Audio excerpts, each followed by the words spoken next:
Bonjour Patrice. Bonjour. Oui, bonjour Laurent, bonjour à tous. L'âge de la retraite, l'optimisme du CAC 40, la pédophilie supposée ou réelle de Michael Jackson, le foot, France-Moldavie.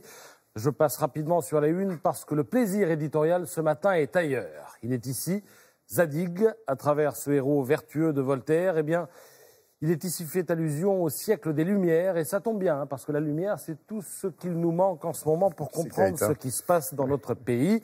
Un pays rendu illisible et que cette revue veut rendre lisible. Alors le contenu brosse le portrait d'une France cabossée, où il urge d'aller à la rencontre d'autrui pour comprendre son quotidien, constater plus que juger, dans le but évidemment de réparer. Chantier titanesque, fait d'enquêtes, d'entretiens qui vont vous dérober du temps de cerveau disponible et de reportages approfondis, le tout servi avec une belle écriture, les plumes de Zadig se recrutant parmi nos meilleures références, écrivains compris. Alors je vous ai promis du reportage, en voilà. Un jour tranquille à Vierzon.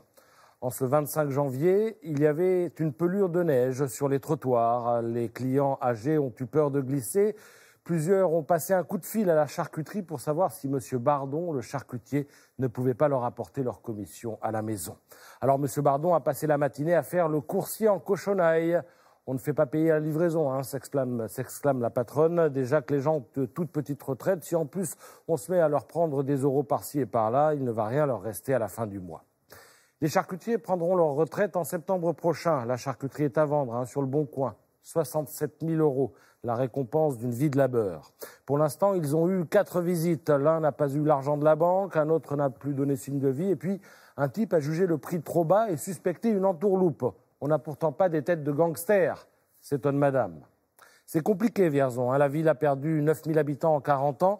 L'hôpital est menacé. La sous-préfecture n'ouvre qu'avec parcimonie. Le commissariat ne se porte pas très bien et forcément, le commerce est à la peine. Chez le fleuriste, c'est pareil. Un couple à la retraite, mais qui, faute de repreneur, coupe des fleurs et fait des bouquets 14 heures par jour.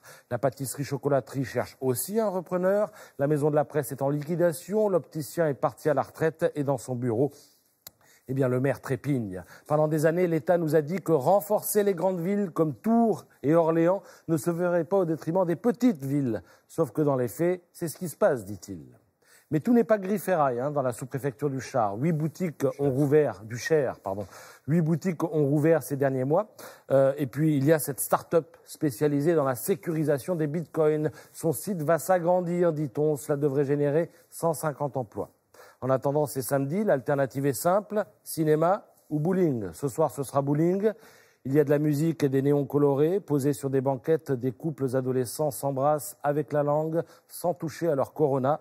À proximité, Axel, Steven et Louis. Ils viennent ici une fois par mois parce qu'ici, on peut tout faire d'un coup. Les jeux d'arcade, les baby-foot et le billard. Au max, disent-ils, on dépense une vingtaine d'euros. Voilà, du reportage. C'est signé Arthur Fayer-Lalex.